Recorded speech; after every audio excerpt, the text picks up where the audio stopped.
Hello and warm welcome to साला JEE.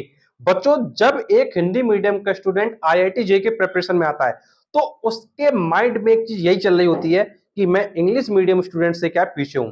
और वो कई बार अपना कंपैरिजन इंग्लिश मीडियम के स्टूडेंट से करता है और वो कई बार अपने आप में क्या नेगेटिव होता जाता है। तो आज के इस वीडियो में हम बात करने वाले हैं एक हिंदी मीडियम का जो स्टूडेंट होता है वो इंग्लिश मीडियम के स्टूडेंट से कितना पीछे होता है, उसको कितना ज्यादा स्ट्रगल करना पड़ता है। तो बच्चों, आज का ये वीडियो आपके लिए बहुत ज्यादा इंपॉर्टेंट होने वाला है, तो इस वीडियो का पूरा देखिए। चलिए वीडियो स्टार्ट करते हैं।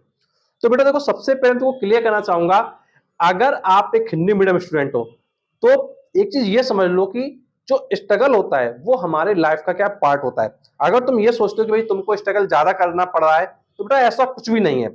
तुम एक चीज ये सोच के देखो, अगर तुमको लगता है कि भाई इंग्लिश मीडियम वाले स्टूडेंट को इंग्लिश आती है, तुमको उतनी इंग्लिश नहीं आती है, तो ये भी पक्का श्योर है कि इंग्लिश मीडियम का जो बच्चा है वो तुमसे पहले ज्यादा मेहनत ऑलरेडी कर चुका है। तुमने उतनी मेहनत नहीं किया था, तुमने उतनी मेहनत नहीं किया था, तो बेटा आज तुमको करना पड़ेगा। अगर तुम अपने इंग्लिश को इंप्रूव करना चाहते हो, कई बार क्या होता है कि हम जब आईआईटी जे की कोचिंग में जाते हैं तो कई बार चीजें हमको क्या समझ में नहीं आती हैं, क्योंकि हमारे पास जो टर्मिनोलॉजी होती है वो हिंदी में होती है, लेकिन हमने उसको इंग्लिश में कभी नहीं पढ़ा होता है। तो आपको क्या करना है, जो आपके इंपॉर्टेंट टर्म्स होते हैं वो हिंदी टर्म्स को आप क्या है इंग्लिश में क्या है एक बार चेक कर लो। उसके लिए मार्केट में बहुत सारी बुक्स अवेलेबल हैं, आपके पास गूगल अवेलेबल है, तो आप वहां से चेक कर लो। जैसे फॉर एग्जांपल, आपने पढ़ा होगा बल, तो बेटा बल को कहते हैं फोर्स। आपने पढ़ा होगा त्वरण, तो त्वरण को कहते हैं एक्सलेशन। आपने पढ़ा होगा वेग, वेग को कहते हैं वेलोसिटी। तो एटलीस्ट तुमको सबसे पहले काम ये करना है, जो हिंदी के टर्म्स हैं उनकी आपको इंग्लिश जानना है। जैसे तुम्हारा संवेग है, उसको तुम कहते हो मोमेंटम।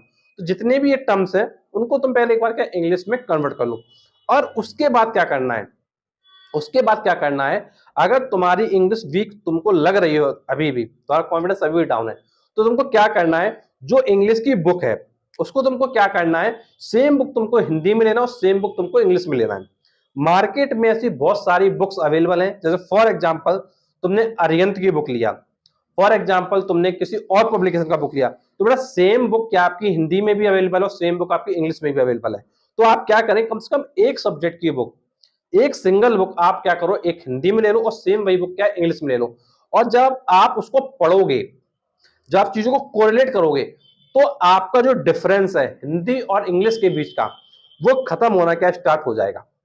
और इसके बाद जो बच्चे ये महसूस कर रहे हैं कि भाई इंग्लिश मीडियम का बच्चा क्या है ज्यादा बोल लेता है हमारे कंपैरिजन में, तो बेटा ये बिल्कुल ट्रुथ बात है कि कई बार जो हिंदी मीडियम के स्टूडेंट देखे जाते हैं वो उतना ज्यादा नहीं बोल पाते। क्यों नहीं बोल पाते? बिकॉज उन्होंने कभी भी लाइफ में प्रेजेंटेशन वगैरह नहीं दिए होते हैं, कभी भी डिबेट कॉम्पिटिशन वगैरह नहीं किए होते हैं। लेकिन इंग्लिश मीडियम स्टूडेंट जो होते हैं उनके स्कूल में क्या है, डिबेट कॉम्पिटिशन हो गया, प्रेजेंटेशन हो गए, वो क्या करवाए जाते हैं। तो कहीं ना कहीं उस मामले में अगर तुम थोड़ा पीछे हो तो डरने की जरूरत नहीं है। उसके लिए तुम क्या कर सकते हो, उसके लिए तुम कर सकते हो इंग्लिश स्पीकिंग क्लासेस को ज्वाइन।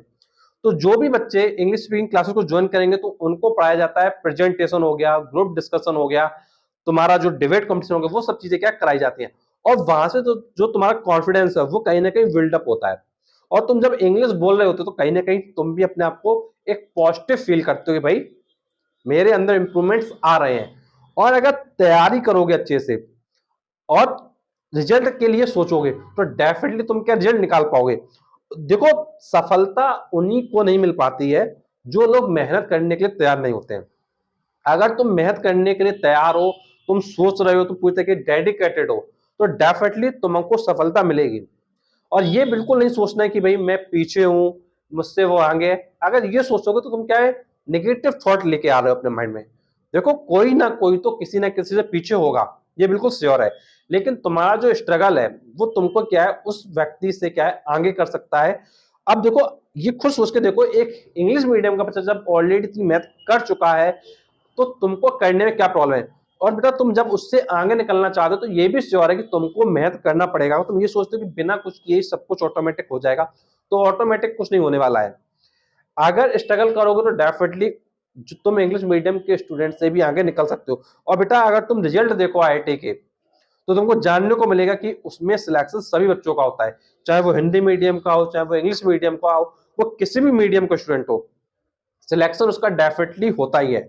लेकिन होता उन्हीं का है जो क्या है अपनी प्रिपरेशन में लगे रहते हैं। अगर तुम सिर्फ नेगेटिव थॉट लाते रहोगे कि भाई होगा कि नहीं होगा, होगा कि नहीं होगा, तो फिर क्या पीछे रह जाओगे। तो कोशिश करो कि तुमको मैंने बताया कि तुमको सबसे पहले क्या करना है, जो बेसिक टर्मिनोलॉजी है उसको कवर करना है। उसके बाद तुमको क्या है, सेम बुक को हिंदी और इंग्लिश में लेना है, उससे कवर करना है।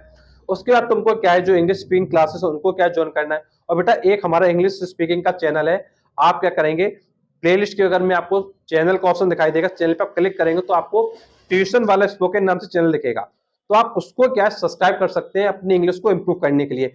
फ्री ऑफ कॉस्ट सारी सर्विसेज है, आप उसका एंजॉय लीजिए और अपनी प्रिपरेशन को एक नेक्स्ट लेवल तक लेके जाइए। और अगर मेहनत करो डेफिनेटली रिजल्ट मिलेगा। और बेटा रही बात इंग्लिश मीडियम और हिंदी मीडियम की, तो बेटा एक चीज ये समझो कि अगर तुम कोशिश करोगे, ट्राई करते जाओगे, तो क्यों उससे आगे नहीं निकलोगे। डेफिनेट बात है कि भाई निकलोगे ही निकलोगे। पीछे कौन रह जाता है, पीछे वो रह जाता है जो अपनी कोशिश करना क्या छोड़ देता है। अगर देखो कोशिश करोगे तो एक स्टेप तो आगे बढ़ोगे, और अगर कोशिश ही नहीं करोगे तो पीछे ही रह जाओगे ना। तो बेटर क्या है, एक स्टेप आगे बढ़ना या एक स्टेप पीछे आना। अब तुम में से ज्यादातर लोग क्या है, इंटेलिजेंट हो ही, तुम बता सकते हो कि बेटर क्या है, एक स्टेप आगे जाना या एक स्टेप पीछे जाना। तो ऑब्वियस सी बात है कि एक स्टेप आगे जाना हमारे लिए क्या बेटर है। बिकॉज अगर हम एक एक स्टेप आगे जाते जाएंगे तो हमारे अंदर ऐसे इंप्रूवमेंट्स आ जाएंगे कि जो हमने सोचे भी नहीं होंगे। और बेटा आपको एक चीज मैं और बताता हूं, आप वीडियो वगैरह तो देखते हो, आप जिस एजुकेटर का वीडियो देखते हो उसका वीडियो तुम देख लेना, आज का वीडियो देख लेना, और आज से 2 साल पहले का देख लेना, 4 साल पहले का देख लेना, 5 साल पहले का देख लेना, तो तुमको उस एजुकेटर में भी डिफरेंस समझ में आएंगे। क्यों डिफरेंस समझ में आएंगे, बिकॉज उनके जो कम्युनिकेशन स्किल्स हैं, जो उनका पर्सनैलिटी है, उसमें क्या काफी चेंजेस आना स्टार्ट हो जाते हैं। तो सेम उसी पैटर्न पे अगर तुम आगे अपने आपको तैयार करोगे तो डेफिनेटली तुम्हारे अंदर भी चेंजेस आएंगे। अगर चेंजेस के लिए रेडी हो तो फिर डेफिनेटली अपनी प्रिपरेशन को आगे बढ़ाओ और मूव करो। और तुम भी अपने हिंदी मीडियम से जो इंग्लिश मीडियम का सफर है वो काफी इजीली अचीव कर लोगे, तुमको कोई भी प्रॉब्लम नहीं होगी। तो आगे बढ़ने के लिए तुमको क्या करना है, सिर्फ और सिर्फ सबसे पहले क्या करना है, अपनी जो भी बुक है बारे टर्म्स उन पर फोकस करना है। देन उसके बाद क्या करना है, एक बुक लेना है हिंदी मीडियम की बुक को, उसको इंग्लिश मीडियम की बुक में लेके आना है। सेम बुक आपको हिंदी में लेना है, सेम बुक आपको इंग्लिश में लेना है, और उसको लेने के बाद उसको क्या है अपना तैयार करना है। तो बेटा इंग्लिश को इंप्रूव करने के जो तरीके हैं वो तो तुमने समझ लिए हैं। अब तुमको क्या करना है, अपनी इंग्लिश को इंप्रूव करना है, और इंग्लिश मीडियम स्टूडेंट से डरना नहीं है, बल्कि उसको आगे निकलना है, उसके आगे आपको आना ही है। तो बेटा अगर तुमको मेरा वीडियो अच्छा लगा है, अगर तुमको मेरे पॉइंट्स अच्छे लगे हैं, तो डेफिनेटली वीडियो को लाइक करें, चैनल को सब्सक्राइब करें, क्योंकि आपके लिए मैं और भी ऐसे वीडियो लाता रहूंगा। And thanks for watching this video.